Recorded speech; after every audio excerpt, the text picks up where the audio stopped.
Netcasts you love. From people you trust. This is Twit. Bandwidth for Triangulation is brought to you by Cashfly at CACHEFLY.com. This is Triangulation, episode 232, recorded Monday, January 4th, 2016. Lee Felsenstein. Triangulation is brought to you by Headspace. Train your mind for a healthier, less stressed life. Download the free Headspace app and begin their Take 10 program for 10 days of guided meditation at headspace.com/triangulation. And by Squarespace. Squarespace is the simplest way to create a landing page or beautiful website for your portfolio, a blog, a business, or an online store. Enter the offer code Triangulation and you'll get 10% off. Squarespace. Build it beautiful. And by PillPack, a full-service pharmacy that combines personalized service, convenient packaging, and modern technology to make your life easier. Visit pillpack.com/twit to save $20 on vitamins and OTCs when you transfer your prescriptions.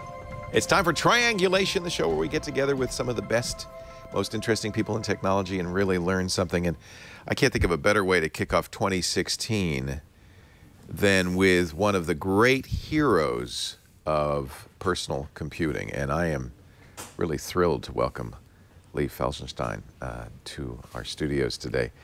I'm going to run down the list for the young people in the audience who don't know who this man is.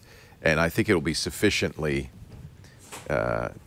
detailed, even though I'm skipping through a lot of stuff, that you'll get some sense of. He says, I'm no longer a wunderkind, and I'm going to dub you the grand old man of personal computing. One of the original members of the Homebrew Computer Club, designed the Osborne 1. We've actually taken the liberty of setting up an Osborne 1 next to Lee. He's going to give us a hint. Look at that. The first portable computer, and a remarkable device that everybody, including me, salivated over. They did the original Sol personal computer, designed that. Did the penny whistle modem and a bunch of other S100, classic S100 designs. Went on to do the Community Memory Project, which was an attempt to put networked computer terminals in public places so that people could share and record their memory. Really, in some ways, the first social network media. Before the internet. Before my involvement with personal computers. That was 1973. So this all starts, and I think I love this. John Markoff wrote a book, what the Dormouse said, which really implied, and I think was accurate, that it was we children of the 60s who kind of brought personal computing with a unique mindset too. And one might say created personal computing as we know it. So you agree with that thesis? Yes, I do. I mean, he and I talked. I'm sure he did. Rather extensively before that book. You were part of the free speech movement in 1965 at Berkeley, where you were studying engineering. Right. So, actually, I'm really curious. How did I feel like a child of the 60s. I'm a little younger than you, but at the same time, was very much formed by that era. How did that inform what you were doing as an engineer? Well, fundamentally, it informed it. In other words, it always, for me, all goes back to that. And in fact, there was one incident, I call it a police radio incident. In the process, I was fortunate. It's another long story, but I happened to be on campus without having to take classes at that point. I was in the work period of a work-study program. So I was hanging around the headquarters of the free speech movement, and at one point, some people ran in and said, the campus is surrounded by police, which when you know the Berkeley campus, that would be a real accomplishment. But then nobody knew one way or the other, so I had been trying to be helpful with my technological skills. I tried to create a sort of manual key sort card filing system for them. It totally failed at that. So people just knew I was some kind of tech guy. So everybody turned to me. It seemed, from a subjective standpoint, everybody turned to me and in one voice said, "Quick, make us a police radio." There was one person who was saying that. Quick. Yeah. And I tried to say, well, and I knew what it involved. And I tried to say, but you don't understand. It's more difficult. It takes time. Whereupon everybody said in unison, "Never mind about that. Make us a police radio." You can do it. Well, the problem was, yes, in my mind, a few things happened. One is I started a project to build a police radio from a construction project I had seen in Popular Electronics. But that took several months, never got completed properly. But on the other side of my mind, I realized, oops, I'm making a big mistake by hanging around and waiting to be given orders, waiting to be told what to do. Interesting. I've got to work ahead of the perceived need. I've got to figure out what to do and do the work necessary so that when it comes down to the crunch, I can be able to say, well, you can't have that, but here's what you can have. What an incredible insight. It's and that was the foundation of everything that... That's right. That's right. Now, you know, I was at the point, I mean, the free speech movement was an extension of the civil rights movement. It was the sort of local arm resisting efforts by the university to make us go away. And so I was listening to reports from the South and so forth and trying to figure what is a nonviolent weapon. And I realized that it would be an information weapon. Yep. That was 1965. Now, I didn't know what it was. I mean, I came up with something that would, you know, say, couple a little CO2 cartridge with a ballpoint pen, and you have something that will squirt some incredibly hard-to-remove ink at somebody. So if you're being attacked, you can mark them. You can ink them, but, you know, that's not the whole thing. Never did. Did you name it the Squid? I would have if I had done anything about it. But I was doing that sort of thinking, and I came up a few years later with a kind of a bullhorn, but one with a audio line level input and output. So you could network them. You could pass the same audio, so the crowd could talk back to the as one speaker. As one voice. Right. I built How interesting. one of those, and it was a very interesting mechanical effort. A mechanical engineer told me it was first rate, but never went further than that. So you were an analog tinker early on. I was an analog electronics guy, yeah. My brother, 3 years my senior, started a computer club in our high school in 1959. No kidding. He was a senior, I was a freshman. Could you even timeshare in those days? I mean, was that... No, timesharing hadn't been invented. Wow. So how did you access a computer? No one owns a computer in 1959. We were going to build a computer. My brother would show me books from the 1940s with partial schematics of vacuum tube flip-flops and so forth, and with no component values. And it said, "There, can you build that?" Well, I couldn't say no to my older brother. It wasn't very safe. I mean, he was not a violent person or anything, but it's just like when you're a younger brother, in charge. You say yes. Yes.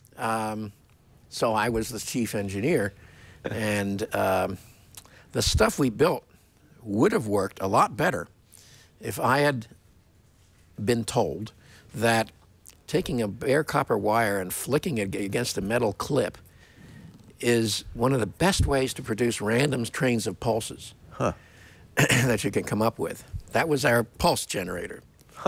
So we were giving it random data, and it worked about 50% of the time, I was told. Which is about right for random data, That's exactly right, statistically. Okay, so where did I started there. Oh, but yes, the point of that was, and for that reason, I swore off computers, digital electronics. Yeah. It took me 10 years before I had to be forced into getting my hands on a computer and doing some programming. You worked at Ampex out of school. Ampex, my number was 18629. Wow. Well, you know, out of school, I wasn't even out of school. I dropped out of school. I went into clinical depression at the end of 1967. Oh, dear. I was on a 5-year work-study program. That was the 5th year. And I never went to the student health service or anything. I didn't really consider that. So I knew I had to get out. I mean, I couldn't survive in school. I just would go to my classes in the days and not do any of my homework, fall asleep, and so forth. But I could hold down a job.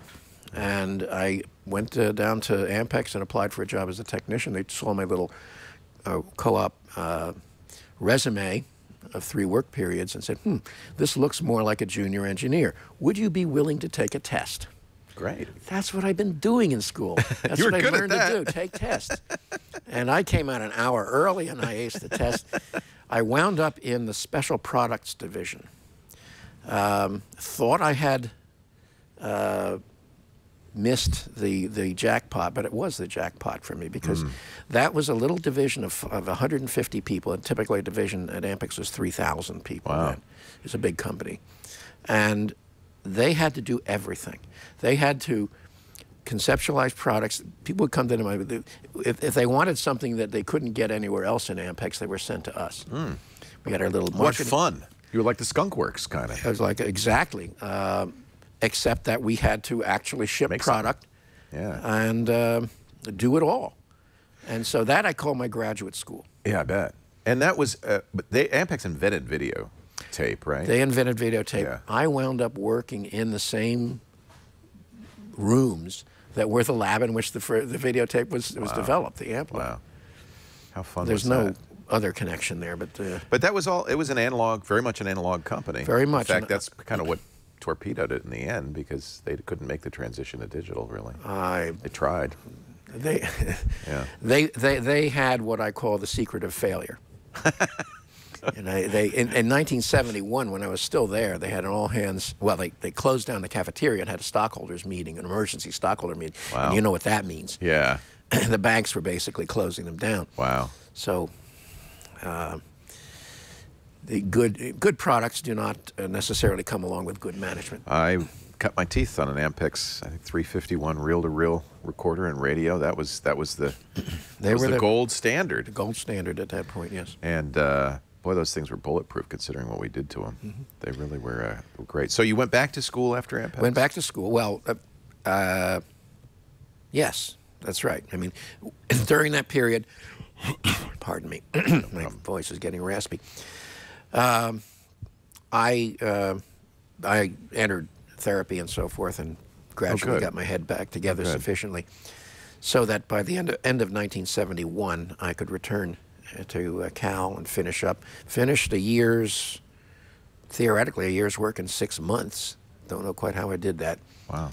And graduated June of '72. So my resume says entered September of '63, graduated June '72. And it looks like a professional student, but not quite. I did my graduate work in the meantime. So after that, I then had been getting involved with the social media group, social media computer. In fact, it wasn't called social media at the time. That word didn't exist. No. But see, I had gone on. Community memory project. Along the way, I had continued, I mean, getting back to your original question, through the 60s, first of all, the free speech movement was a real revolution. I have only recently come to understand that. It was...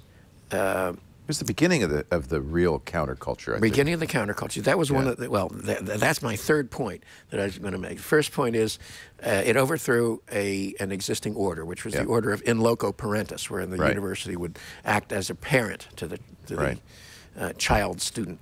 Right.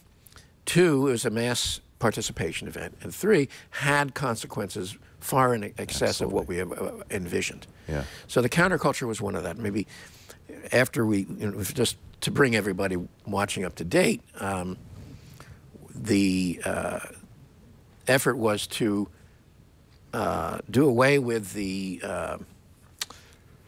what I call the politicized rules for what could and couldn't be said on campus. You know, no candidate could speak on campus, etc. And simply say, the rules for that are the rules for any other public space. Yeah. Only the courts can right. In other words, it's have the First jurisdiction. Amendment. First and 14th or fight. That was one of our slogans. Yeah. Okay, we won that. The faculty voted in our favor eventually after we It's hard for people to understand how reactionary Berkeley was before this. And in fact, all universities were before 1965.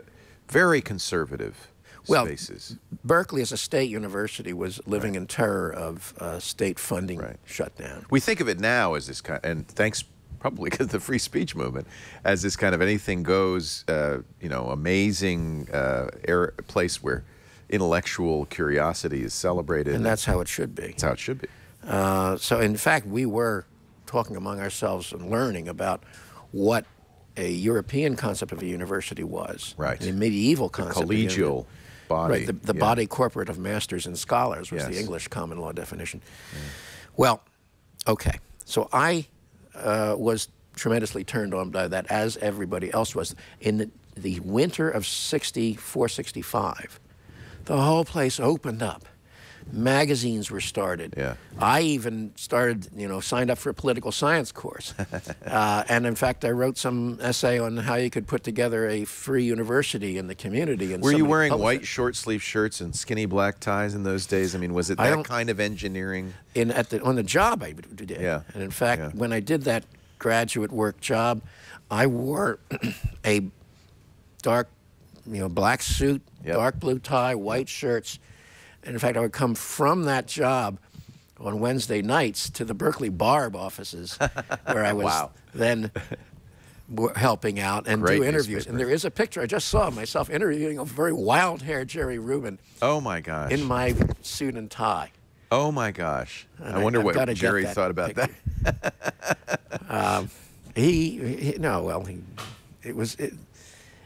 It wasn't like he was put off by it. Yeah. Anyway. So I heard somebody give an analysis of what happened.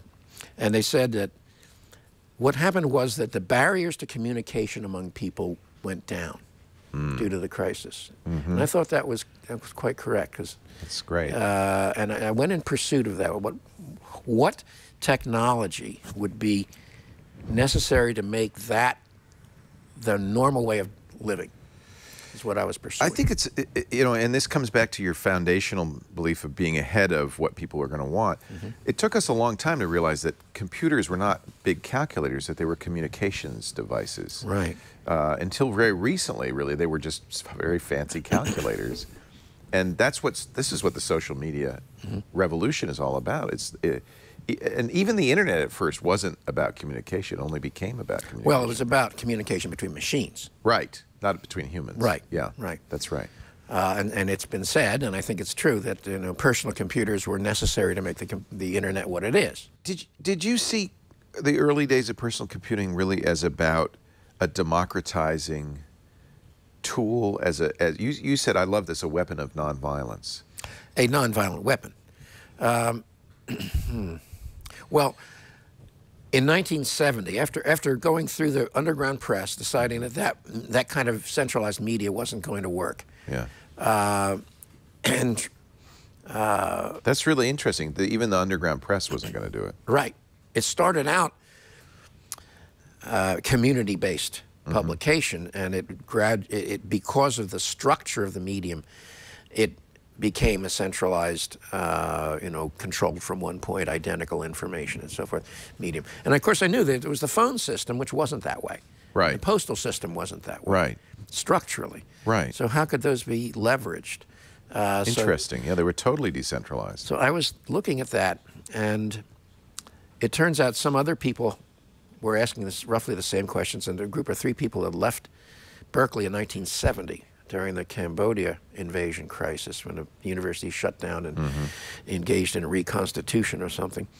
And they were computer science students. They said, we've got to work on getting computers to people, in people's hands. It's really, in 1970, the computer was in a special building. Right.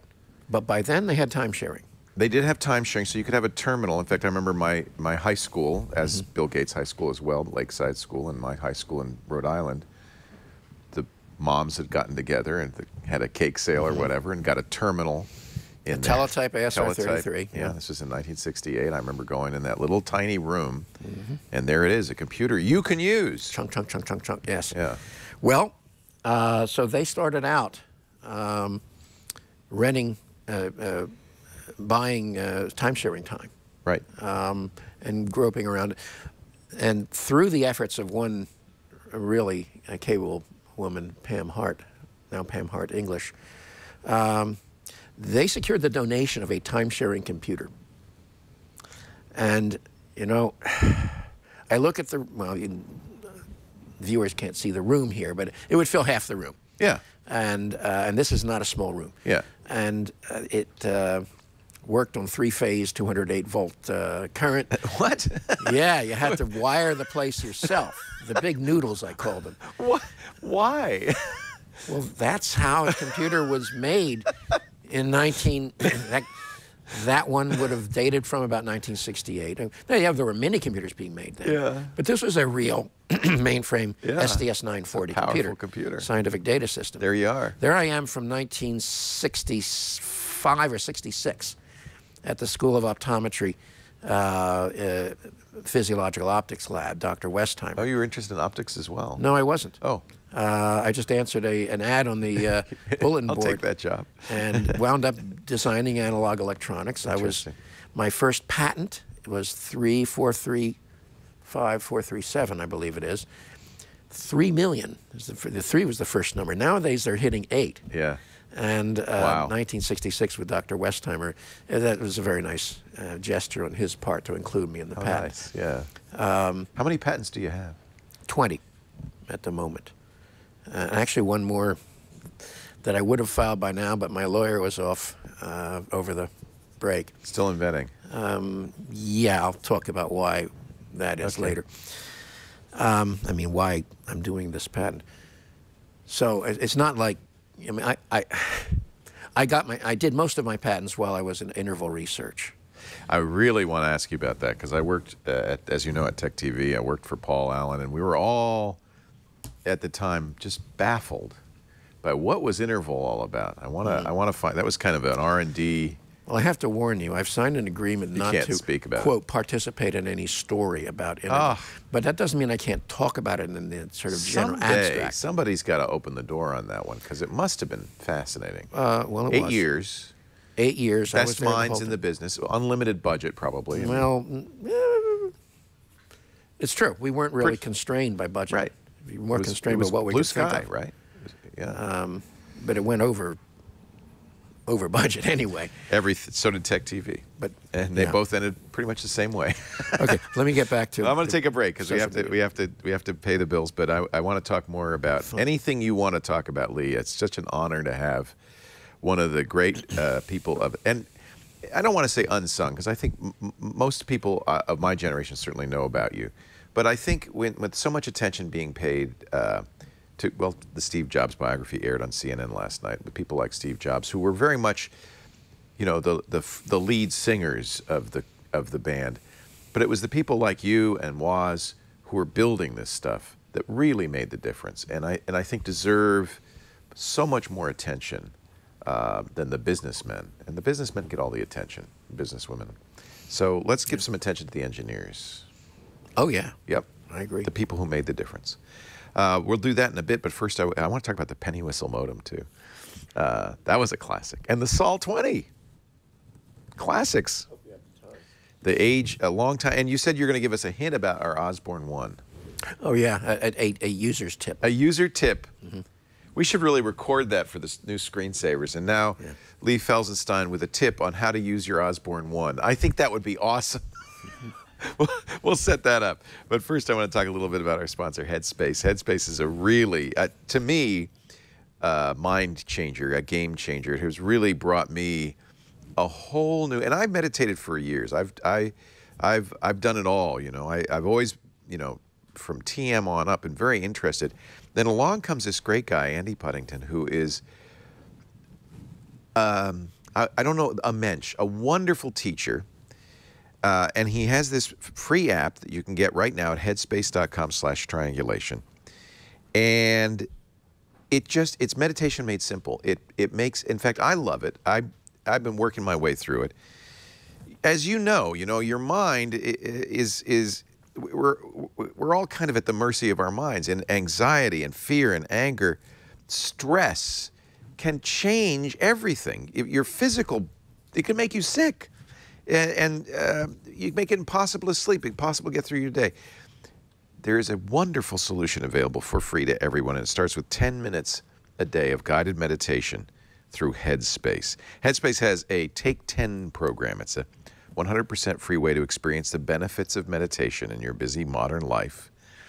Now, it's not just, I'm not just talking the ancient tradition of meditation. There are thousands, literally, of scientific studies that show its positive effects, improving focus, relationship harmony, decreasing anxiety and stress.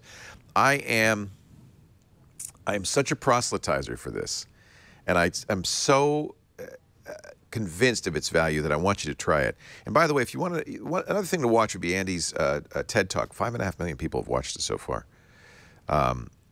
Look, here's the deal. Just go download the free app, iOS, Android. You can get the link to it at headspace.com/triangulation. Do the Take 10 program, 10 days of guided meditation. Easy way to start. You know that you can build a habit. 30 days of doing anything makes it a habit. The 10 days of this will get you started. This is a free trial, and it's free to try. I think you're going to want to do 30 days and make this a habit in your life, and I think you will see the benefits. It's incredible. Headspace.com/triangulation. They didn't have to ask me to do this ad. This is something I'm a big believer in, and I hope you'll try it out. Lee Felsenstein is our guest. He is a legendary wunderkind, now grand old man of personal computing. Designed the first mass-produced portable computer, the Osborne 1. It's sitting right next to him. Before that, the Sol 20, which was one of those designs that made it mind-bogglingly the personal computer accessible. And the Sol had this great benefit. It was based on an S100 bus. Right. Unlike, say, the Altair. This was something... no. Not S100? It was S100. That was a great insight, and kind of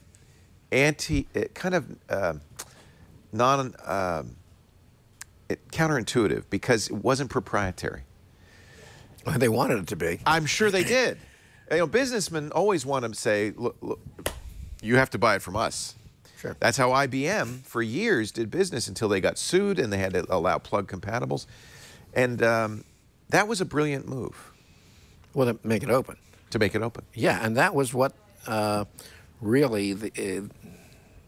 I give credit to the Homebrew Computer Club for that, because there was a standardization effort led by a fellow named Stewart. He had a PhD. I can't remember his first name. I'm getting old here. And that was the IEEE 696 standard. And it was unlike all of the other standardization efforts. The most standardization efforts, every participant is fighting to try to get their way of doing it to be the standard. Bob Stewart? Bob Stewart, yeah. And he worked for Kaiser Aerospace, and at one point he called up Kaiser Hospital and said, "This is Dr. Stewart," looking to speak to somebody, and they gave him his medical history. Oh, no. Whoops. The things you can get. The days before HIPAA. Yeah. Yes. So I participated in a couple of those meetings, and they were dynamic meetings with everybody contributing and building. We built a better standard. We built a better bus in those meetings. We solved problems that had been designed into the Altair bus just out of negligence. Yeah. And turned it into something that was nice and solid and would work, and that's what the standard is now. So S100 was supposed to be the Altair bus, and since none of us who are not Altair would put their name on our products, we said it's S100. You're not going to say it's a Sol 20 with the Altair bus. That would be nuts. Yeah. It's in their Sol wouldn't have liked that. In their, no. I'm sure you have so many stories about this stuff, and you also created the first shared memory display design, which was it's still in some cases used today. Oh, it's what you're using. Yeah, that's what everybody's watching this is using. In most cases used today. Yeah. And it became that way because it wasn't proprietary. Again. We did file a patent on some of the aspects of it, but by that time, it would have meant going up against IBM. And you never win those suits. No. If you win, they settled for a cross-license. Right. Great. They can use your stuff, and you can use anything IBM has. Nice. Fine. Good, a lot of good that does you. That's not open. No money. Yeah. So yes, the shared memory video display I designed in 1974, and I described it in an engineering specification that I hand mimeographed and published, sold for 25 cents to the little coterie of personal computer enthusiasts. Was this like at the homebrew you were selling it? There in the wasn't back a homebrew there? club then. This There was wasn't? 74. It's before the homebrew. Yeah. See, there were the series of weekly Wednesday potluck dinners being held at the Community Computer Center. Now, that was a game parlor in Menlo Park. There was an offshoot of People's Computer Company, which was itself was an offshoot of the Whole Earth Catalog parent corporation. Right. And so they had basic, time-sharing terminals there, and they would be playing games on it, have kids playing games. And this is something that Bob Albrecht, who was the publisher of People's Computer Company, made his living doing. I mean, he published books of games, and he would get kids together with computers. Right. When everybody thought that was like, why would you do that? Going to damage the computers and ruin the kids. So there was. By the way, an opinion still not uncommon today. Oh well, some things never change. Well, okay, so there were the People's Computer Company was basically an underground publication, underground paper for personal computer enthusiasts. And in those days, you really had to be an enthusiast. Because there was no hardware. Computer, there's no way to do this. You know, it was more being enthusiastic about an idea than an actual reality. Exactly, and that's the way it should be. So we would have these potluck dinners and exchange information. And at one point, well, the penny whistle modem got started there when somebody said, "Well, it's not that hard to make a modem." This is one of these MIT graduates who uses the word essentially. Essentially, all you have to do is this. That's the other flip side of the coin of it's trivial. Right. Essentially, it's just this. Having demonstrated the concept, I will now leave the details to the engineers. Implementation is, obvious. So I basically began thinking I could possibly do it and began working on it there in '73. But also, I came up with, let's see, the 8080 cost $375 at that time. That was expensive. That was the list price. And so it turns out that, of course, MITS, the company that did the Altair, could get cosmetic rejects for $75. Oh. Concept we didn't have. Oh. So, but they hadn't come out yet. And I was facing the problem of terminals. Because you see, the community memory project, and we've got a gap there that I'll need to fill in, set up first in August of 1973. I didn't realize it was that early. So there were no computers at the time. The terminals were timeshare. Yeah, terminals. Most of what we're using computers for today is for terminals. Yeah. The most Cloud is back, baby. The most complex terminal ever made. Yeah. But the function is to connect to another computer. Right. And you can do that with a lot less. So, but in 1973, we could rent teletypes for $150 a month. That's in 1973 dollars. Mm-hmm. We could get CRT terminals for $1,500. And we tried one of those on the community memory system, public access, and we had a service contract. I wasn't there at the time, or I would have erupted. But I like the cardboard box. Yeah, I built that myself. You had to do that to silence it. It's lined with urethane foam. Chunk, chunk, chunk, chunk, Yeah. chunk. Yes, and you see the little muffin fan on the side because Oh, you got man. to ventilate it. It's got a transparent, flexible vinyl plastic, so you can see the terminal. And the guy is sticking his hands in through a couple of holes, which have got the same vinyl, but with sort of a cat door star cut out in it. Why? So you really were taking it seriously. You didn't want people to damage this thing. That was not so much there for the purpose of preventing damage. You see, the guy sitting behind it was our person.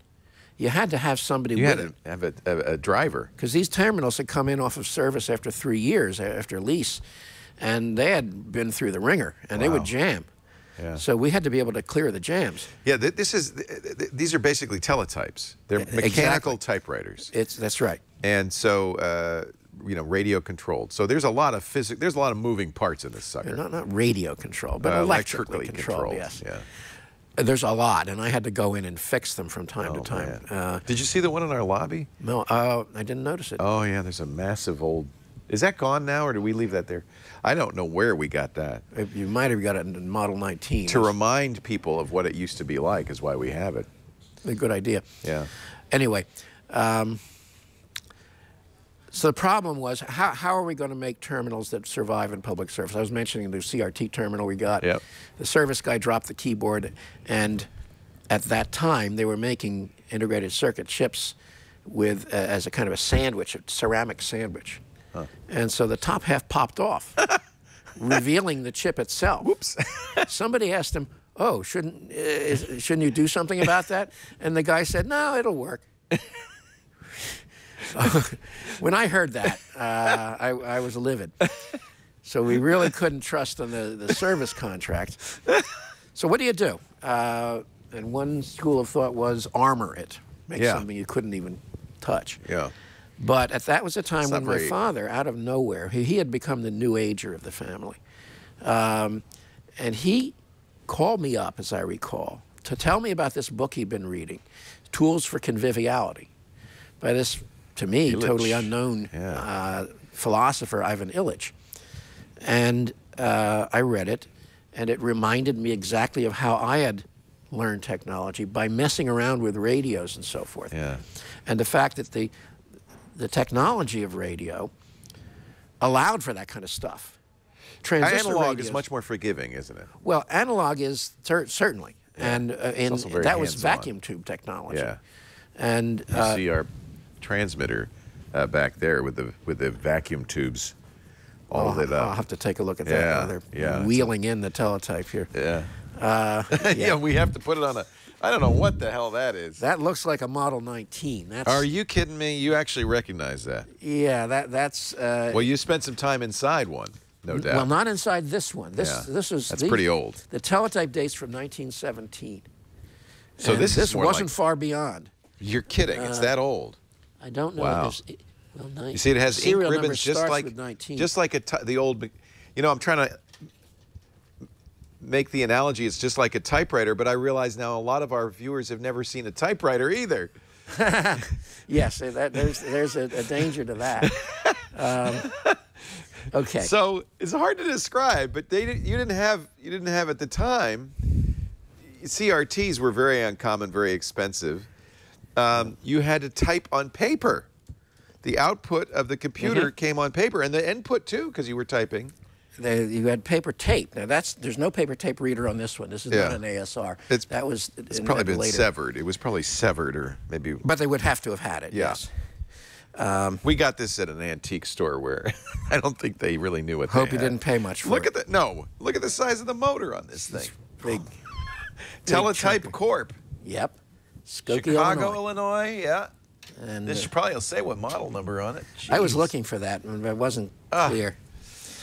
So, yeah, and some of these were used by radio amateurs, but the issue of the public terminal that would survive in public. Wow.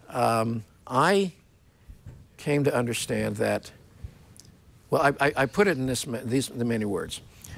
In order to survive in a public access environment, a piece of computer equipment must grow a computer club around itself. Oh, interesting. And so then the design problem was, how do you design it so that it grows the club? Yeah. And so I set off on that, and what I resulted in was the Tom Swift terminal. Yes. Which was that specification. It was never actually built. I started to, and I still have 7 1K memory chips that were intended for that. And at a certain point before I die, I'll auction them off and see how much I can get for them. Wow. Probably less than you paid. Well, the historical values, Yeah. I paid $7.65. Oh, that's not bad. For 1K, that's a good deal. 1K bit. Yeah. 1K bit. Oh, sorry. Right. Not 1K byte, 1K bit. 1 microsecond access time. What? Yeah. So, Microsecond. and that's 1,000 nanoseconds. That's okay. amazing. So that was the issue, and I worked out a modular architecture, as a bus architecture, and it started with a memory board, because in a terminal you have to have a memory, just for display for the terminal. On the teletype, the paper's the memory, and the paper tape. But for a CRT terminal, you got to maintain electronic memory, and you got to put things in the memory and take them out. Right. So I had an input card and an output card. And the output card would just take out what was in memory and blast it up to the screen as the screen scanned. And the input card would figure out that if we just had a carriage return, that means the next character gets bumped down to the next line. 20 lines, yeah. And whatever. And it was all done with digital logic. It was not done with program. There was no processor on that. It's hardware. It was hardware. So that, I worked out the design for that and the bus protocols and so forth. And it was, I mean, a theoretical document in effect. And more than theoretical, it was practical. It was an engineering specification. Yeah. So then in 1970, now that was 74.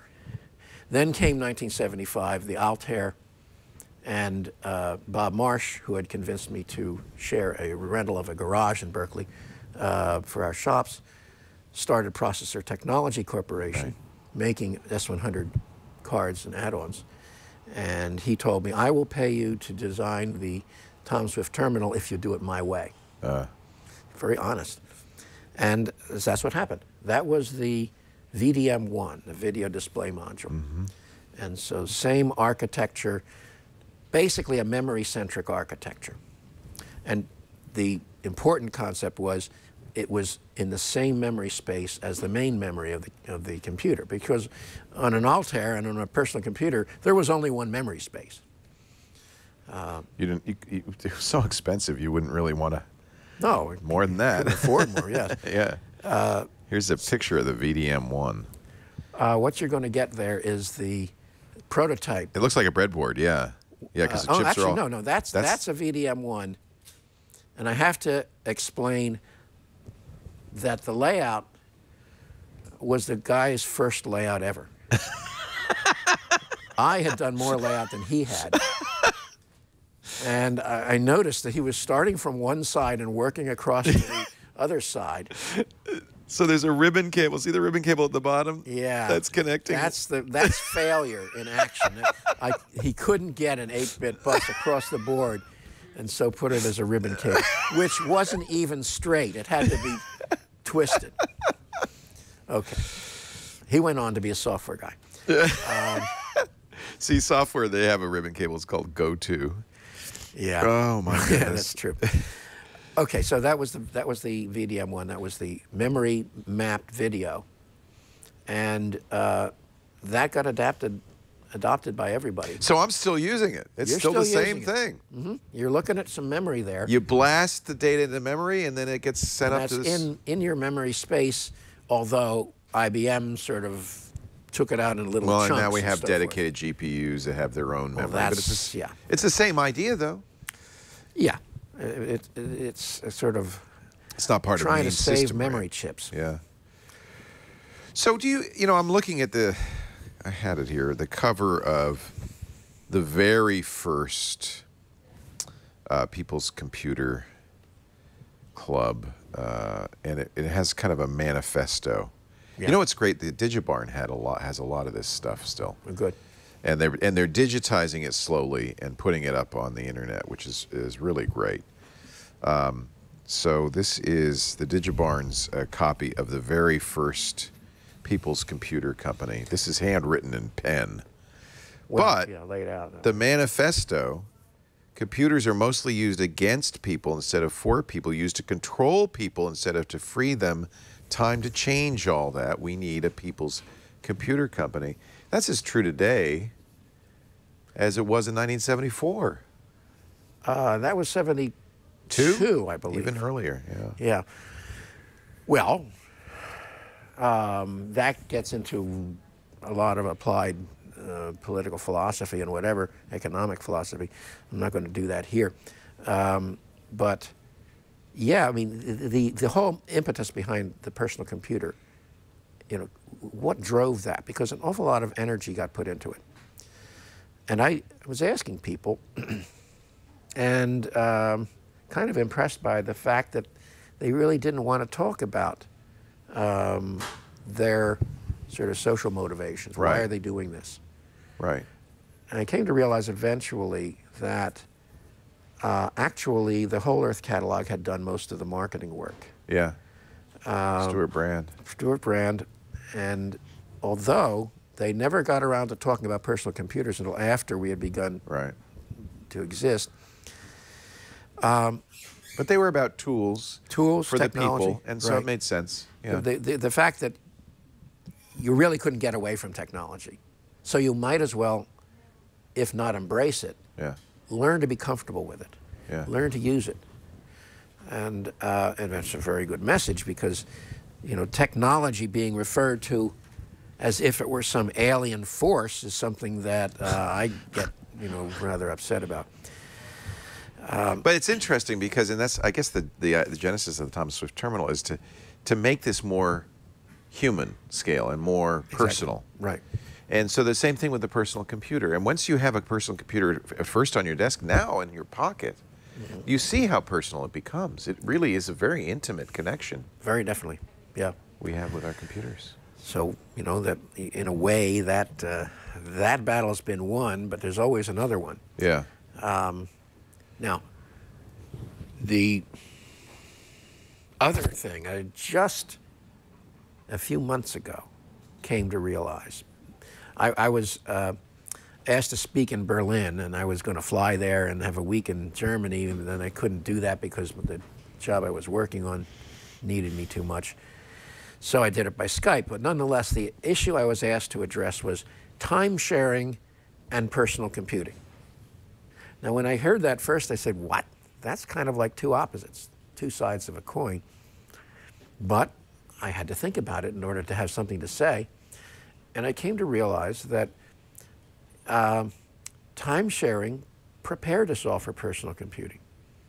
Because time sharing was a personal use of a remote computer. Absolutely. It didn't matter that you were time slicing some mainframe. You still, it felt like you were... It didn't matter until you collided with everybody else. Yeah, or the bill came. And that too, yeah. So it's the combination of the two, sort of the whole earth technology, philosophy, and the reality of time sharing. That's what made personal computer, became the motivation for personal computing. I want to have a computer like the time sharing thing and not have to pay somebody that much. You know, you listen to Woz, that's what he always said. I just wanted one for myself. Yeah, right. I just wanted to... It all fits. Do you remember Woz coming to the homebrew? And Very definitely. Woz was at the first meeting. Yeah. And he was a fixture at the other meetings. He would be working on his stuff. He claimed the only seat in the Stanford Linear Accelerator Center auditorium with an outlet. Back in those days. Even then, you had to fight to get next to the outlet. Well, yeah, I mean, in those days, the outlet was only for the vacuum cleaner. Now they have an outlet at every seat. Yeah. So he was always in the same place. That's so funny. With high school kids, Randy Wigginton and Chris Espinosa. Yeah. Chris, both of whom eventually became the Apple executives. Yes. Executives, yeah. In fact, I think Chris Espinosa's only ever held one job. Wow. Or at least in one place, Apple. Yeah. Good for him. So he was, Woz was always there. We knew what he was doing, and he interacted with a lot of people. Yeah. Everybody there helped him with Apple Basic. And it was sometime in 1976, in spring of '76, I've spoken with Woz about this, and we worked out when that would have been, that Woz managed to bring Steve Jobs. Managed to get Steve Jobs to agree to come to the Homebrew Computer He had to talk Club. him into it. Quite the opposite of what's on TV. Oh, yeah. And I'm going to say it again. That's okay. I've gotten away with it so far. I thought of him as that rat-faced kid who hung around with Wozniak and never said anything. And in those days with the stringy long hair, kind of, yeah, I kind of understand that. So much that, you know. And it turns out that I had actually met Steve Jobs when I applied for a job at Atari. Jobs was the kid in a tie and white shirt with a thin beard who brought me in to the meeting with the VP of Engineering, Al Alcorn, and took me out again. And I had brought some stuff from Community Memory, some printouts. And I tried to talk with him about this idea because I thought maybe Atari would be interested in this. And Jobs was making these little bobblehead movements that said, "Get me out of here." Yeah. You know, he was not interested not in interested. That. Now, that was pre-India, et cetera. Who knows? Yeah, but you know what Woz always says? Every time I'd come up with something, Steve said, I think we can make a business out of this. I think we're going to make a business. It was pretty clear his focus was a little bit different. And by the way, thank goodness that there were people who also said, let's make a business out of this. Right. Because unless there is that, you don't get the mass production of this. It's a whole other discipline, and Wozniak was never going to make a business. He wasn't going to make a business. No, he didn't care. He still doesn't care. I'm not going to. And you weren't. Right. But thank God we had both of you because you've changed the world. You've changed the world. That's what it takes. Our show today brought to you by Squarespace, a great way to make your own website. You know, it's very important, I think, nowadays to have a presence on the web that you control, that's yours. It's not, you know, having your Twitter page that's not it. Having your Facebook feed, that's not it. You need to have your own web space. This is doubly important if you're a business. Because I could tell you something, I don't do business. I want to know more about a business, you know, somebody before I do business with them, a plumber, a doctor, whatever. Where do I go? The web. I want to see their web page. You can make your own web page that reflects your personality, your aesthetics. You don't have to be an HTML designer. You don't have to spend thousands of dollars to get somebody to do this for you. You can do it yourself easily, and I can prove it to you at squarespace.com. Here's how. Go there right now and click that button that says Start Now. It's free for 2 weeks. Plenty of time to actually pick a template, and they have dozens of beautiful templates. This is state-of-the-art stuff, by the way, that you would pay lots of money to a designer to do. Mobile responsive, it works great on any size screen from 55 inches to 2 inches because magic happens in the background. They also have commerce built into every single site. Whether you need just a simple landing page, if you go to leoville.com, I'm using their cover page to make my cover pages beautiful. And that's trivial to do, but you can also do a perfect portfolio, a professional blog. This is my cover page, my Squarespace cover page. So it is a little slideshow, tells people something about me, and then you can link into it to my blog, to my photo site, and all that stuff. Great for an online. See, there it is.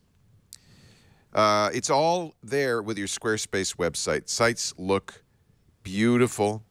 If you want to get geeky, you can customize to your heart's desire. There's even a developer platform so you can code the HTML, the JavaScript that makes it unique. Fonts, colors, page configurations. The point is, it doesn't look like a cookie-cutter site, but it's easy. It's very easy for you. I want you to try it. Incredible 24/7 customer support. And when you register for a year, you get your own domain name free, which I would do. So if you're a band, a musician, if you have a business, if you're having a baby or you're getting married, make a Squarespace site. If you have a friend who's about to have a baby, you know what the greatest gift you could do? Make a Squarespace site for them. It's free to set it up. And then give it to them and say, here, this is your new child's website, their presence on the net. They make it easy. They've got great instructional stuff and help. And it's free with no credit card required right now, squarespace.com. Use the offer code Triangulation. If you decide to buy it, you'll get 10% off, so it's even less than $8 a month. And you show your support for Triangulation, which we really appreciate. I put my photos up there, everything. Squarespace.com. The offer code is Triangulation. Lee Felsenstein is here. He's the designer of the Osborne One, the Sol 20. He created the shared memory concept that powers your computer and my computer, the video on your computer and my computer. He created with Community Memory the first social network before there even were personal computers in the early 70s. I remember in the 80s you were trying to bring personal computing in a way to the Soviet Union. You were trying to create inexpensive computers. It's kind of the early one laptop per child almost. It wasn't that well organized. I was really just prospecting over there. Yeah. And I was renting offices from a professor of business. But you recognize the democratizing power of it. Oh, yeah, sure. So I wanted to see what they had going and who was there and so forth. Actually, John Draper, Captain Crunch, had been over there before. I intersected with him on this through the San Francisco-Moscow teleport that was in San Francisco. That's right. That's really the nexus of it. And it turned out that my landlord was willing to send me over there because he was working with a newly formed business school there, and he wanted somebody to check them out. Do you feel, I mean, now computing is fairly global. I mean, they're developing nations where they, maybe an inexpensive cell phone is the closest they can get. Internet access is almost ubiquitous. It's getting there. What do you think about, there's some controversy over Facebook's attempt to bring internet access to the developing world through internet.org. Well, there should always be examination of this. I mean, you mentioned the one laptop per child. I mean, I was the major critic of that. In fact, I should take it as a compliment that nobody ever responded to my criticisms from there. So they must all be true. But I have an OLPC in the other room. I don't know where it went. I've actually. got one. Yeah. But in that case, the idea of everybody having a laptop, that's nothing wrong with that. Yeah. But to use it to completely replace education budgets didn't work. That would have been disaster. First of all, it didn't work, and secondly, I was trying to get like village computers into remote areas and so forth for telecommunications as well as computation, and something like that. I could see going out trying to find support for it, and they're getting told, "Nah, they tried that with OLPC and it didn't work." Yeah. So I started to discuss early why it wouldn't work. So you can't just say, "Well, get the internet in." Yeah, so it comes along with all the institutions of society. It's magical thinking. It's just gonna. And I see schools do this. They buy an iPad for every kid, and they say, "Now, boom, see, we're done." Yeah, right. It does not work. Beginning. Yeah. So yes, so I don't know enough about Facebook's approach. The criticism is, on the one hand, I like the idea of getting internet access globally. It's a very constrained version of the internet, which includes mostly Facebook. But it does include Wikipedia, Bing search. It has a few other components. And I guess, actually it was thank you for me, but I would like to get some more tea for Lee, more important. I'm drinking peppermint. He's having a little peppermint. Thank you, John. I appreciate it. I think part of the criticism is it looks like almost a land grab by Facebook. The internet is us, and here we're going to give it to you. Yeah, right. So you see, you got to. But you have to watch it. At the same time, it's not a bad idea to get people online if they aren't online. Yeah, right? I mean, just the mechanics of it, the build out, that's going to have to happen one way or the other. And then you've got infrastructure, and maybe you can expand. Infrastructure. It seems like the way it's generally been done is some company says, "We're going to do it," spends the money to build the infrastructure, and then goes bankrupt. But you got the infrastructure. The infrastructure's still there. That's kind of the story of the internet bubble. Somebody once said, this happens every time there's a new technology. It happened with the railroads. All the companies that built the Transcontinental Railroad went bankrupt, but we got a railroad out of it. And you got railroads everywhere. That's the interesting thing. In Russia, you'll have the Trans-Siberian Railroad, and that's pretty much it. Here, there's a whole vast network. It's interconnected. In the 1840s through 1860s got put in by companies that almost all went bankrupt. Same thing with the internet bubble. We got fiber everywhere thanks to the boom of the late 90s. Most of those companies are gone. Right. But the fiber's maybe still dark, but it's there. Yeah, you'd think somebody would learn, but I don't know. There's always there's always the chance that you're going to make a lot of money, right? Yeah. You're going to pick that one company. This time it's going to be the winner. And that's a pretty compelling argument for investors. I sometimes wonder if people are actually domesticate animals because we tend to follow in herds, whoever seems to be. And we have no memory, do we? We have no right community memory. We have no community memory. We don't have that. That's right. We know pretty much right now, this time frame, kind of like this much. We don't remember before. We have no sense of that, and so we make the same mistakes. Yeah, and I can't say that it's all bad. No. It's what it is. It is. But your generation and you and a few brilliant people flipped a switch that is not going to go back. That there was a phase change, or a paradigm shift that happened with personal computing that it can't be taken back. That's true. People say that cloud computing is just back to the mainframe, only, again, you don't see the mainframe. And there's no way of even telling where the mainframe is. Right. But it's not the same thing. No, I have my own memory, my own storage. Right. Anytime you want it, you could put it all there. Put it all there, right. And it's true. Technically, it's definitely true. And I have a full CPU. You have a CPU that is better than any of the mainframes up to the 1980s. Yes. In my pocket. Why you need it, I don't know. You've got it, whether you want it or not. Do you carry a smartphone? Yeah, I have an iPhone. That must be kind of mind-boggling. If the Lee Felsenstein of the 70s could think about what's in your pocket today, imagine. Yeah, I can't say that I did that. I didn't if you believe forward like that. If you believed in Moore's law, this would be a logical outcome. But I don't think any. And that's pretty remarkable what's happened. The internet probably was not predictable. Well, there's a book by one of my favorite sci-fi authors, Robert Heinlein. Friday, I think is what it's called. And it's one of his late books from the 80s. And he describes the internet. Yeah. He describes Googling, in effect. Wow. Except he has to describe it in all of the details. Yeah.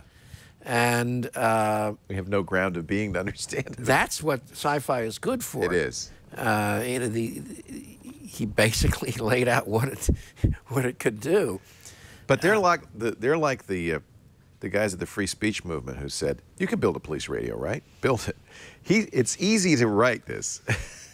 The devil's in the details. I mean, look, some of his other books, we got Rolling he was so Roads, far behind right? the time technologically with computers. It's hilarious. He kind of caught up. Yeah. So you still read science fiction? No. I no time, or guess I don't have the time. I was.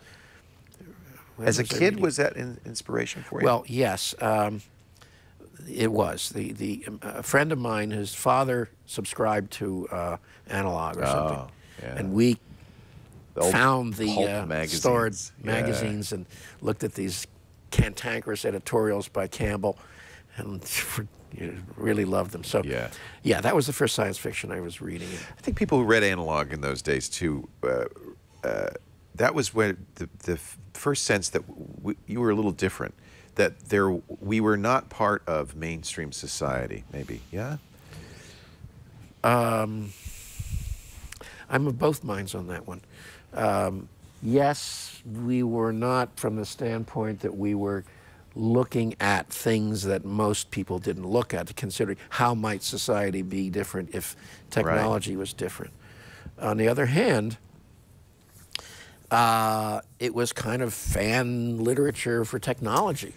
Right. And well, it certainly created an in-group of people who were really into this stuff, just like the home group. Well, it also and it stimulated development of fanzines, right, which was prototype for a lot of the internet in terms of everybody a publisher. Yeah. Zines are basically the paper version of the internet. Here's your peppermint tea. Thank you very much.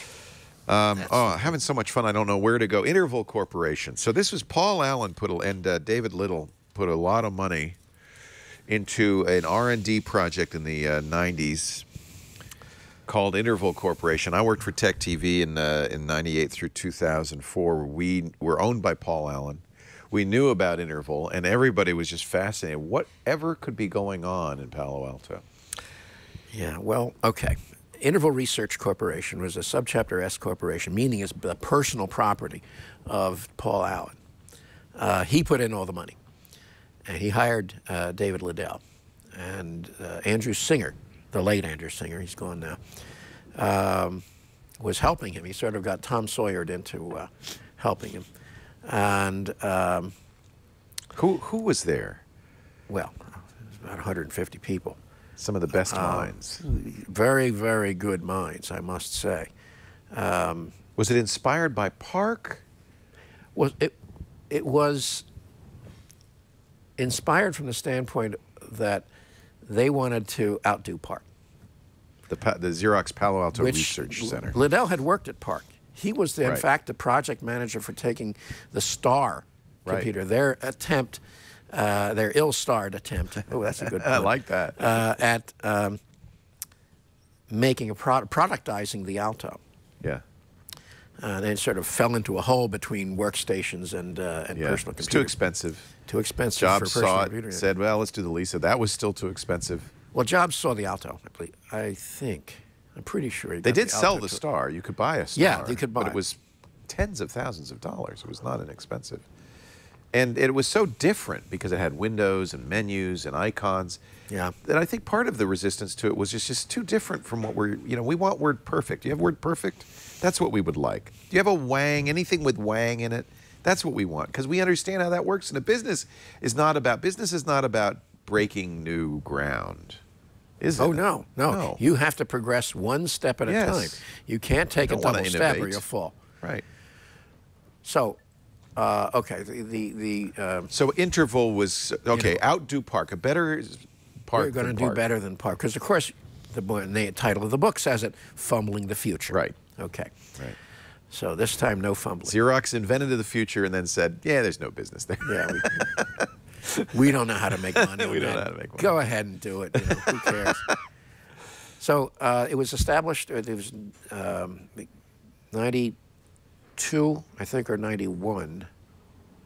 91. And by this time, Paul Allen has left. He had Hodgkin's lymphoma. He left Microsoft, went into remission. He's in good health still, and said, I have billions of dollars. Let's do something interesting. Right, and he was trying to do research project in his existing companies, which is not always a good fit. Okay, so he decided to set up this company, which, hey, I think it's a great idea. Great idea. If you've got a lot of money, that's a good way to take some of it and use it. Sure. And I've heard somebody say, I don't have the knowledge to be able to say this myself, that he made his money back and more. Good. Out of like 2 or 3 that's all it takes. A couple of home runs and you're done. And I'm not sure why, but it had such secrecy around it, even at the time. And now I hear today, even today, you cannot talk about it. I'll have to pay them back for my outplacement and my severance if I want to. And so I don't want you to do that. If there's anyone out there who's got a good amount of money, you could buy a book with me about You could buy a book from Lee. Yeah, because there is a book there. I feel like probably several. Yeah.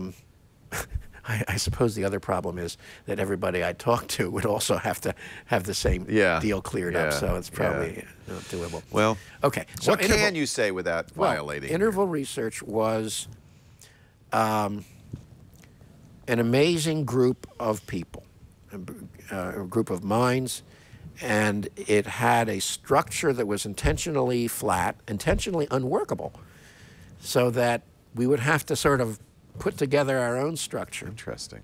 And I think that's pretty intelligent. We didn't, there were no I didn't like managers it that much at bosses. the time because, Liddell came down to talk to me only 3 times a year. But that didn't mean I couldn't go into his office. I just didn't. Right. Other people did. It's like holacracy. That's what the new holacracy movement at Zappos. The current employees hate it, but it's self-organizing, and I think the theory is interesting. I don't know enough about Zappos to comment. Holacracy was it's a whole self-management philosophy that some guy made up. Okay, so it was... After this, by the way.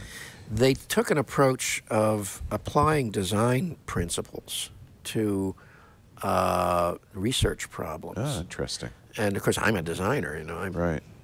I thought that was a great idea. Yeah. A lot of people weren't, and they wanted to wear the constraints that I normally work within. I'm not comfortable. Yeah.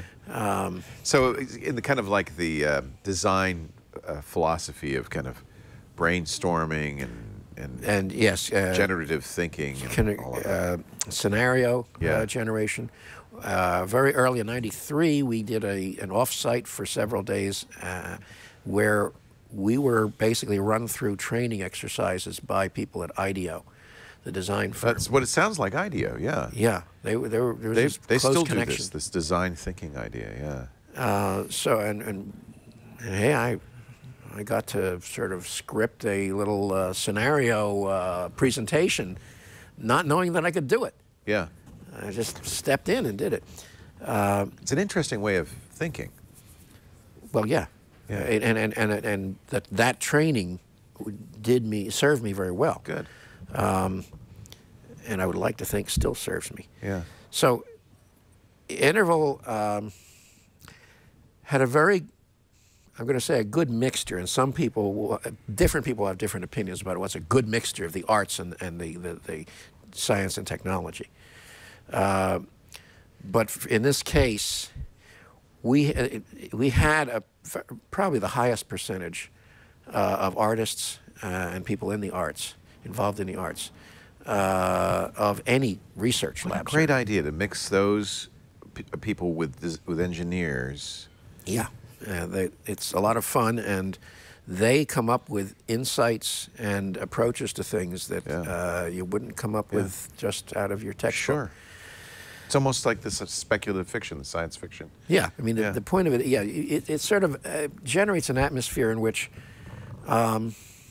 it's, I'm not going to use the word frothy, that sounds too trivial, but it's, in which ideas can be tossed about and talked about in a way that encourages their development. I love that. And that was very definitely true. He pulled the plug in 2000. Yeah. By that time, Liddell was gone. Yeah. And new management came in, and I can't report what they were saying. And, you know, well, again, I'm constrained from giving my opinions about this. And it's only opinion. I don't have any insider knowledge. Yeah.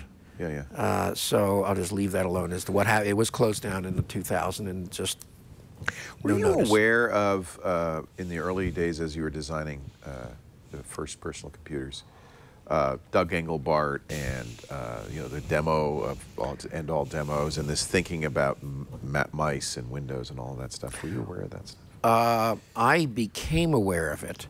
I had the honor of when Dormouse, Markov's book was published, there was a publication party at Xerox Park Auditorium. I guess it wasn't Xerox anymore, Park Auditorium. And Engelbart was there, and the whole thing became a love fest around Engelbart. Yeah.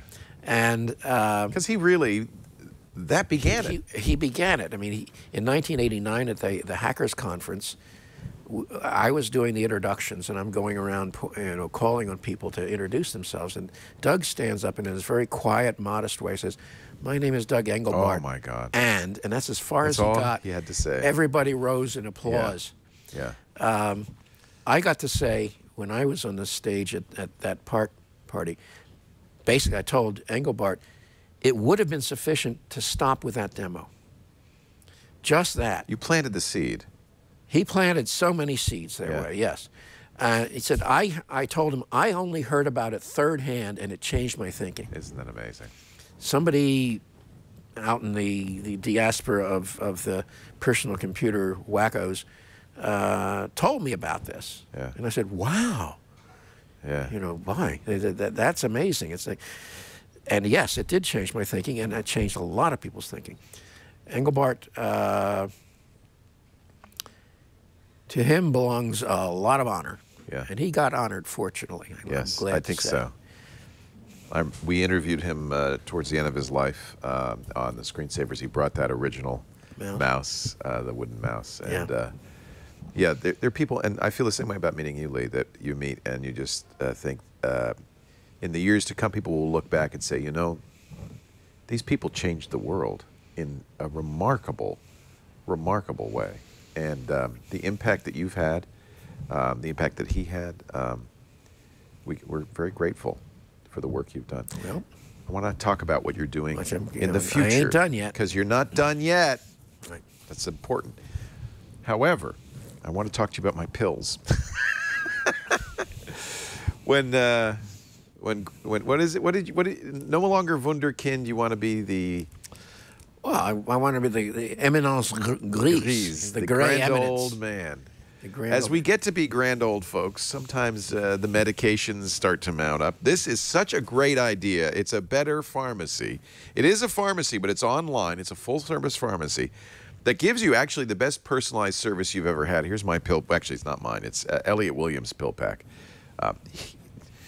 He's made up character, folks. I didn't actually steal his meds, okay? But here's the idea.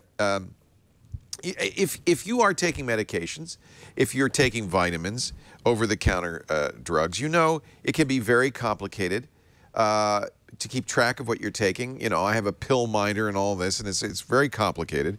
This makes it so much simpler. The pill pack pharmacists send you your stuff, your meds, in these pill packs, and look at, they have the day, the date, what's in it. So you take it off, you take your meds, and you always know what's next. Did I take my pill? Yes, I did, because it's gone. It is so brilliant. PillPack proactively will call your doctor for you. They manage your refills. You don't have to, you know, call them and say, I need more. They automatically will get it done for you. They deliver your medications to you for free. Pharmacists are available 24/7. So you call and you can talk to them anytime. You don't have to wait in line at the pharmacy to ask a question. And you just saw earlier the robots and the digital imaging technology that they use, along with pharmacist oversight, to make sure you get exactly the right medication at exactly the right time. That's very important. And it doesn't cost any extra beyond the standard copay for medications. And shipping is free. So, you know, this is an amazing deal, basically. I mean, it works with most major insurance plans, including most forms of Medicare Part D. Time Magazine called it one of their top 25 inventions of 2014. Maybe you saw Jill Duffy's review in PC Magazine. I want to give him my review. It's fantastic. There's even a reminder app for the iPhone and the Apple Watch. There it is. If you or a loved one rely on prescription medication, this is a lifesaver, getting the right pills at the right time, even if it's just vitamins or over-the-counter drugs. Here's what I want you to do. Go to pillpack.com/twit and sign up now. I am a big fan of having technology make things easier and better, and this does that. It's so incredible. Pillpack.com/twit. When you when you go to that link and you transfer your prescriptions over to PillPack, you'll get a credit for $20 worth of vitamins or over-the-counter medications. And once you make the switch, you'll say, wow, why didn't I do this a long time ago? And for your family members, this would be something to consider for your folks. Pillpack.com/twit. Show your support for Triangulation and get some amazing convenience. So now it's time for my public service announcement. Yes. This is just the Osborne tip. So first of all, thank you for the Osborne. This was a computer we all salivated for. Not only because it was the first portable computer, although as you can see, it's the size of a sewing machine. It was about 25 pounds. 23.5, yeah.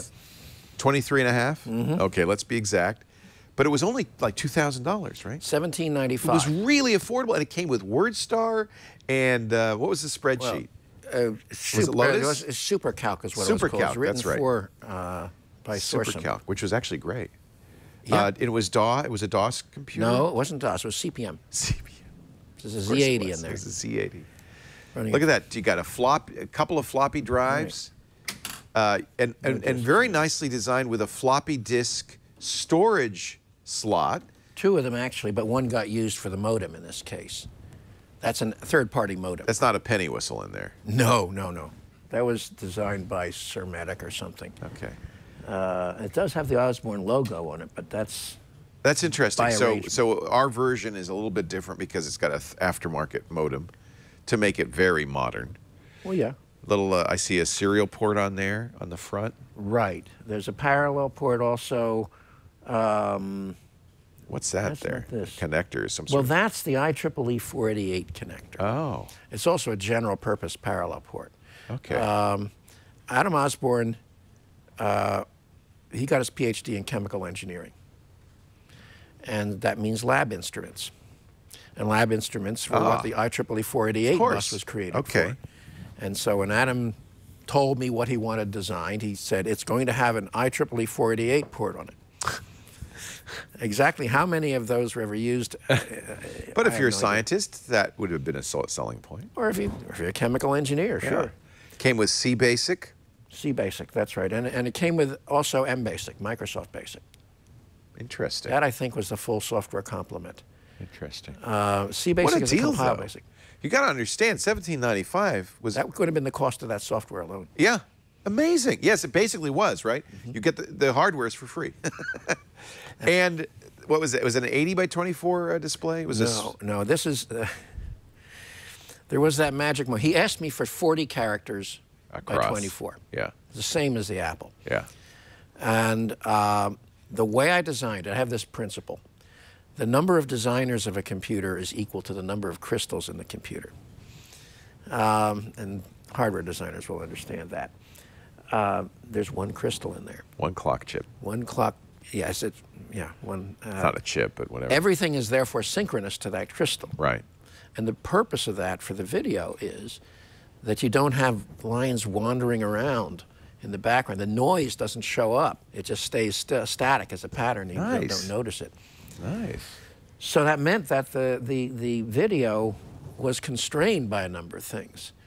So I had like a 1 microsecond character time, and there was 52 microseconds that were visible on the screen as it scanned across. It's about 64 microseconds between sweeps. So I had to discover what the screen resolution was. Empirically. Empirically. And there was that point when I called Adam. It can't be 40, Adam. It's got to be 52. I was under instruction. Yes, exactly. I said, Adam, I have the bad news and the good news. And he says, what's... and I said, the bad news is you can't have 40 characters. Then he started to say something about can you, and I cut him off. And I said, you can have 52. And that's exactly all. No more, no less. No more, no less. Although, well, and he responded by a bit of silence. He said, oh, that's very nice. Yeah. It's 12 better. So it's 52 on the screen on a memory space of 128, memory mapped video. Right. So we're able to scroll the screen across that memory space. And the control arrow I remember keys. that. That's right. Yeah. So you could actually As you pan typed through in your... WordStar, it would begin to move over. I remember that. I forgot about that. Until it came to the end. So it was a viewport on a larger screen. Exactly. Yeah. There was even a vertical similar thing of a little bit, but nobody ever used that. And there was no hard drive in there. That would have made it prohibitively No. expensive. I mean, look at the size of these floppy. These were the 5 1/4. full size 5 1/4 floppies. They're this tall. Probably double-sided, double density, or No, they were single density, single densities. single-sided. So 128K or 120 or 100, just about 100K. I think the usable size was like 98K. And all your software and all your data had to fit. But sometimes your software was on several disks. Yes. At least that's why you had 2 of them. Right. So you could keep pushing disks in and out of the program. You can't load SuperCalc on a single disk. And SuperCalc was limited by the RAM size. Yeah. How much RAM did that have? 64K. That's a lot in those days. Well, but some of it was 4K video of that RAM. was used for video. Right. Yeah. So you didn't get all 64K. It was still a lot. I mean, for $17.95, this was a remarkable deal. Yeah. It probably was the last computer designed by one person. Really? That's a reasonable guess on my part. I think you're can't probably prove right, it. yeah. And I had the help of Pat McGuire working on the floppy disk drive electronics. Yeah. You know, but I sort of pushed that to one side and said, well, I designed a computer, he designed the That's drive fair. electronics. That's fair. And he did a good job. K-Pro came along, ripped you off. Nah, well, I wouldn't say ripped anything Copied off. it. They copied it. They built something with a metal case which could get dented and had a 9-inch screen. Oh, look how big the screen is. You know how heavy that is. Yeah. It was about as heavy as this thing. Yeah. And I'm so glad we have an Osborne one in our studio. And then Adam Osborne said, wait till you see the next one. Well, the story about that is that that's an overblown story. Is it? Yes. Because it's called the Osborne effect to this day. Yes, of course, it's called. But these business writers will come up with anything. Well, tell us the true story. The Osborne executive was the Osborne 2. And it took a long time to develop. Now, that was because it wasn't one person and it wasn't me. I was just the architectural designer. I was handling the multiple memory features. We really didn't know how to set up a company in those days, and didn't learn in time. So it was Kurt Ingraham who was had actually succeeded me at Ampex, and later worked for Osborne Books. Silicon Valley is a small world. It's a small valley. There we have the picture of the Osborne executive. So it had a 7-inch screen, which was an improvement, and I think it had a fan. That's why there's a grill there. And there's one of the floppy disks. Yeah, look at that. 3.0.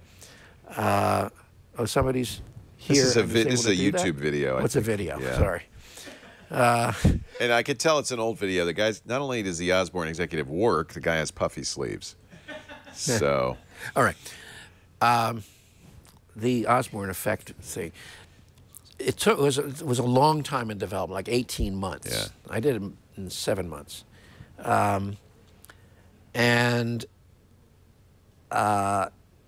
Adam had this idea that he could get IBM compatibility by simply installing a little coprocessor board with an 8088 on it. There was a company that made This was a coprocessors. Z80 at the time. It was a Z80, yeah. So his solution to the IBM problem was add a coprocessor board. Yeah. And everything will be fine. Yeah. He wasn't the only one thinking that, by the way. I think Microsoft made a little money making one of those, too. For the Apple. Yep. And that's, Adam knew about that. And Yeah. so I figured, well, if he can do it for the Apple, he can do it for us. This is 1982. Yeah. So we put a little connector in there so that there was enough things for that coprocessor board to connect to. But that was it for IBM compatibility. And now the announcement for the executive was made at what was then the Red Lion, now the Doubletree Hotel in San Jose. Oh, yeah. I'm surprised it hasn't been through 3 different names. So there's a big event there with all the dealers, West Coast dealers brought in. And Adam Osborne now is about to go up on stage.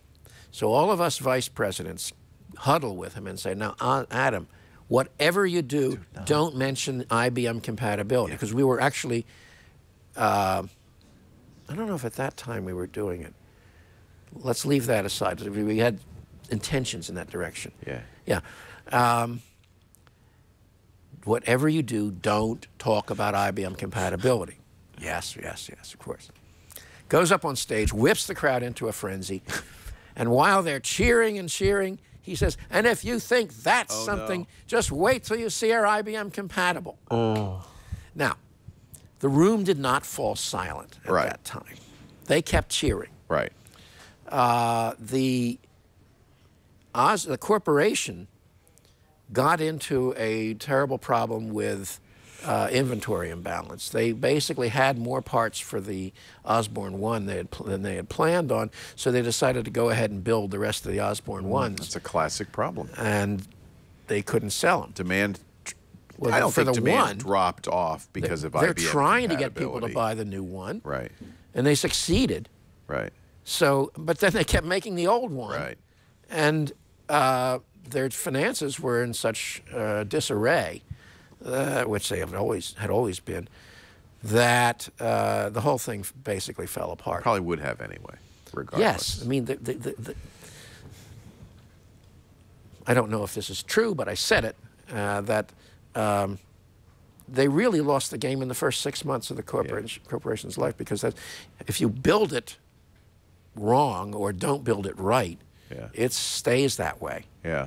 And you can add more people all the time and paper over problems, but you need to do something structural. And the new guy, the new CEO, John, that was too much of a problem for him, and I dare say it would have been for anybody I can think of. What's amazing is that wasn't that long ago. It's really only 35 years ago. I mean, it's not... Well, yeah. A lot's happened in 35 years. A lot happens in 35 years in general, too. I'm quoted in Fire in the Valley talking about the Osborne days, or was I maybe talking about the Saul days?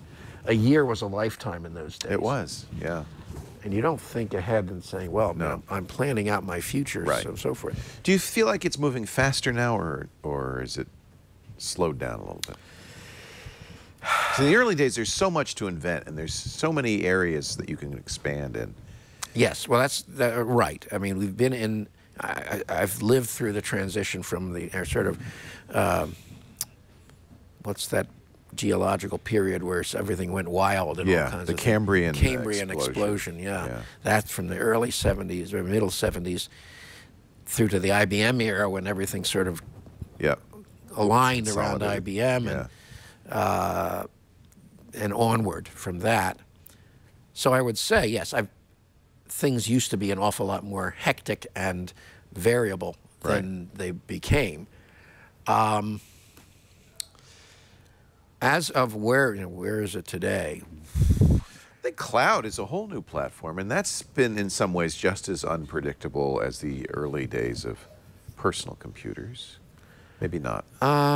It is, but there's a lot more money in motion, and that's true. There's a lot more inertia these days. And there are big companies. Big companies.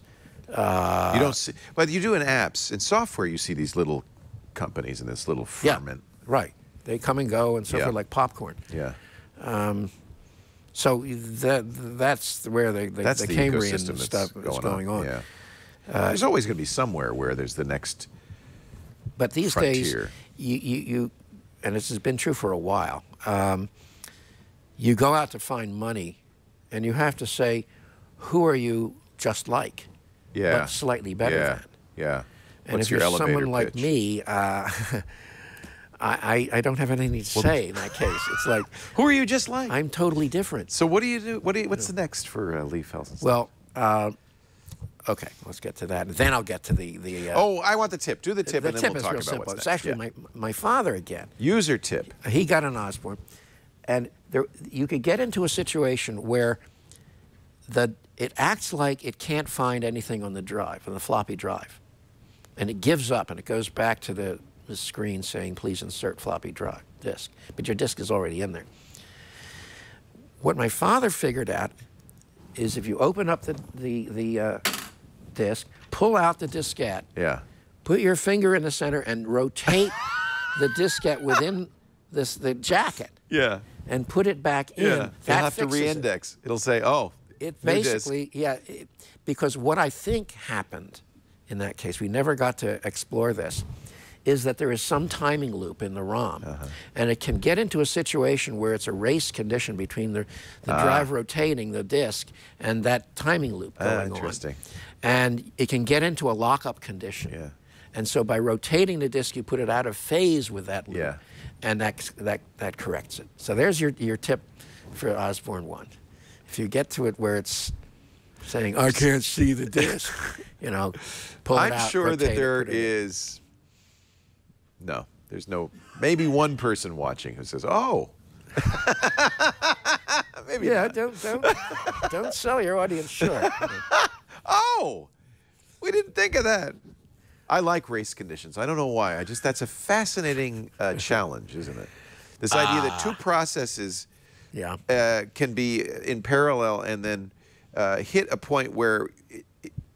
Are you there? No. Yes. Are you there? No. Yes. Are you there? Yeah. Yeah, it's a fascinating problem. I don't like race conditions. No, I'm sure you hate them. Because I have to fix them. You had to deal with them in hardware long before software people had to deal with them. Yes. Now we do, of course, because of concurrency. This is a big issue. Okay, so now back to your other question. What are you what's doing? Next? What am I doing? What's in the future? You're going to hear about this some more. You're hearing about this first here, unless you're listening to this a year later, in which case you've heard about it. I'm going, first of all, like I say, I've had to admit to myself I'm no longer a wunderkind, a child wonder. When did you realize that? Recently? About 6 months ago. Okay. And you have the heart of a child. Doing it myself is not a great idea anymore. Yeah. But I can do it with other people. And so I'm going to be doing that more. Okay. But what am I doing? All right. I never had any kids. And so you kind of want to generate your duplicate. Keep your DNA flowing. Something like that. And so I'm going into education. I'm going into STEM. Great. As a hardware designer. Great. And for over a decade, I've been working on something I originally started calling Kids Pals. Now, PALS was an acronym that was used for the first programmable logic chips, PAL, programmable array logic. Right. It was trademarked, so they went to it, just like S100, they used another one, PLD now. And I had learned a great deal from those first programmable logic chips because they were programmed with a fuse matrix. And the matrix has rows and columns. And the rows, as you installed fuses in there, blue fuses in there, you took columns and made them part of an AND function. Ah. So this and this and this and this. Mm-hmm. And of course, there's the signals and their inverses. So it's this and not this, etc. Right. So then you had 8 or a certain number of rows of this, and they were all joined by an OR function. So you had an AND OR tree. And of course, you can generate any logic function with that if the tree is wide enough. Well, that's always the limit. And that became the input to a register for 1 bit. All of the registers took their outputs and their complements and fed them back into the tree, into the AND/OR tree, the fuse matrix. And then you had inputs coming in. And with that, you can make state machines. That is basic, the foundation of all computing. It's Alan Turing. Yep, it's a Turing machine. Invented the concept of state, like state of mind, and the state machine was what he was basically describing. So, okay, what can you do? Well, what if, I was going to say, when you got the chip, you got a manual, and you got a diagram that showed all those cross points, and you could mark off, you should use a copy of it, not the original, there, what your fuses were, figure out what your ANDs and ORs were, and what would happen. You could simulate it by hand. When I did that. Now, that's good, but then what you really had to do is learn the compiler syntax. So you would just write logic equations and type them in, and you would simulate them in and then it would computer. compile it into the rows and columns. Burn the chip, and if it worked, it worked. Of course, in those days, if it didn't work, you threw it away. It's a one-way. Yeah, but they've fixed that now. They've got reprogrammable. Yeah. Well, I learned a great deal from that. For instance, C syntax I learned from the couple compiler. This did the same function, but the syntax you used was the C syntax. I said, oh, that's what that means. This is the Boolean operators. So what I thought was, it would be nice to let kids do this kind of stuff, but not have to throw away their chips or not require fancy programmers. Wait a minute. You're going to have kids basically be VLSI programmers. That's right. I like it. Not quite VLSI. Okay, A6 maybe. Yeah. They're going to be. well, but still, logic designers. I want to turn a generation of kids into logic designers. I love this. Now, why would I do that? It's not just because I want logic designers wandering around unemployed, but because that provides the best foundation for learning software. It's that I can think of. fundamental. You will have experienced where software originates from, where it separates out of the hardware. And we're so disconnected from that now. I mean, we really are. I do not know how kids these days learn programming because how do they get taught what the metaphors are? What's happening? What's happening inside? So what I'm doing is and I've done the design work on this. It's all ready to go. Reverse engineered those PLD, those chips, those programmable logic chips, using 1970s and 1950s technology. Wow. The ANDs are done with diodes. Just like several computers were built. So that's going to be big. 1950. Physically it's big. 11.5 by 5.5. Yeah. That's the motherboard. It's like a light There's bright. 8 daughter boards that plug in that are Wow. about just short of an inch high. Each of those has got a matrix of holes. I love this idea. And along with the whole thing ships a pair of tweezers, as well as a reel of diodes. So you could take out a burnout diode and... Well, not burned out. No. You create your logic by dropping the diodes diodes are the into switches. the holes. Oh, yeah. And when it doesn't work, you take them out, put in pour them out, try again. It is like a light bright, but it's a light bright computer. Light bright? Light bright was a little game where you'd put little LEDs and you make drawings out of them. You should look at how they manufactured those, because I think it's the same. It's going to be the same Quite principle. possibly, yes. So you want to crowdfund this project? I'm going to start crowdfunding in a short time. It was going to be a few days, and now I'm talking with your assistant, who knows about these things, Marie. I realized Marie Domingo, she's brilliant. Yeah, she works in she's that not area. my assistant, but who knows? She works with us. She's brilliant. She called on your behalf. Yes. And she's going to be a good advisor on this, I think. Right. Thanks. Yeah. I realized I have to do my marketing work. I have to be able to do the publicity before starting. What's the it going to be fundraising. called? Do you have a name? Yes, and/or bit. A-N-D. Capital A, capital O-R, capital B-I-T. One word.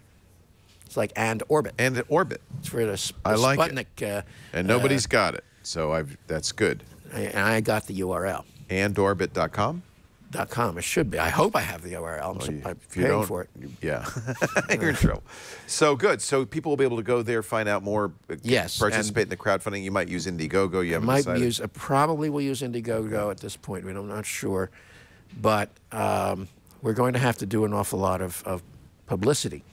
Well, we'll help. Yeah, good. You know, I feel like kids learn. I was watching 60 Minutes last night, and there was a 12-year-old who played incredible jazz piano.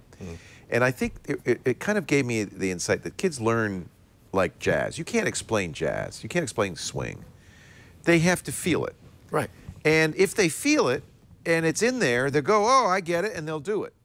And I feel like in some ways, that's the learning process for anything. Yeah, you've really put your finger on it, because it's the visual, tactile experience. They don't have to think through this. Right. When you look at the array, I mean, I've got one picture of this that'll be going out with the crowdfunding announcement.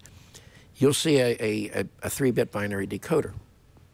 And you can look at that and say, yeah, I see what that is. I get it. You're going 1 0 1 0 1 0, and then go 1 1. But you 0, could explain to your blue in the face and/or not bits and blah, and the kids are. But if they experientially see it and they can get it in almost a nonverbal way. Exactly. Yes. So the target for this is 11 to 14 years old. Okay. By the time they enter high school, I want it to be not unusual for kids to know how to do logic design. I love this idea. And that's because they'll do superior software. Yeah. Learn software like greased lightning. So there's my project. I think this is great. I'm excited about this. And one more thing. When I was doing this stuff, or I wasn't this stuff, when I was learning my electronics starting at age 11, I would be damned if I would have let on that I didn't know something. And so I can complain today that I never got any mentoring, but that's because I never asked for any mentoring. And, you know, that's the condition of life at that age. Yeah. The last thing a kid's going to do. I'm building in a channel to this thing so that people on the internet will be able to to examine, ooh, I like go that. inside it, like we go inside chips today. Yeah. You know, and examine what's going And say on. what's not working. And Yeah. see how it's set up, and be able to mentor on that basis. I think you never know what's going to grab a kid, but I think this sounds like it's got a very good shot at just exciting kids. Of course, I think so. But We'll that's use our just, you know, 13-year-old as a guinea pig on this Yeah. one. I Because gotta- I've been trying to find it. He loves interacting with screens. He loves technology, and I'll watch him master software completely intuitively, instantly. It's mind-boggling, really. And I want some way to get him to that next level, and this sounds like a perfect Well, way this to might do it. introduce them to hardware. Exactly. I guess it works both ways. And orbit. And orbit, yeah. I So like it. Watch the skies. I think you're still a wunderkind. Lee Well, Felsenstein. I would hope to wind up the Phonely Institute, which right now is 2 people, me and my wife. I hope will grow. Good. And will include a lot of people like me, sort of over-the-hill types, who can't get a job anymore, and a lot of kids Nice. to do the work and learn, Oh, like we me need in the that. special products division. You know what? We need that. Yeah. We need that because there's a lot of there's so much to be gained from people who've already been through this and have the experience. And of course the best thing about kids is they don't have the experience, so they don't know what they can't do. Exactly. But you need to combine the two sometimes, and I think that's what we Right, Yeah. right. that's what we need. So I look forward to that. Lee, it's been such an honor and a privilege to get to talk to you. Thank you for being here. I really appreciate it. Thank you for the opportunity. Lee Felsenstein. And keep your eye peeled for andorbit.com. And Orbit. Andorbit.com. Right. Wow. What a great way to start our new year. Our first triangulation of 2016. We welcome our new producer, Jason Cleanthus, at the board, taking over for Jason Howell, who's moving to our new news show TNT, which will start this afternoon at 4 p.m. Pacific, 7 p.m. Eastern Time, midnight UTC. Welcome to the team, Jason. Great to have you. Thanks, Leo. And thank you all for being here. We do triangulation every Monday, 11 a.m. Pacific, or when I get around to it, because I'm a rebellious type. You're on internet time. We're on internet time. They call it Leo time around here. That's about 2 p.m. Pacific, 1900 UTC. Tune in live if you can. I love having the chat room as part of the input for this show. I'm the output, you're the input. And magic happens. So please watch live. But if you can't, on-demand video always available after the fact of all of our shows. Twit.tv for this one, twit.tv/TRI. You can also subscribe on your favorite podcatcher.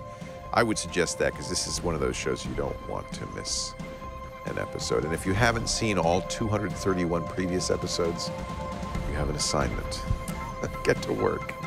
Thanks for being here. We'll see you next time on Triangulation.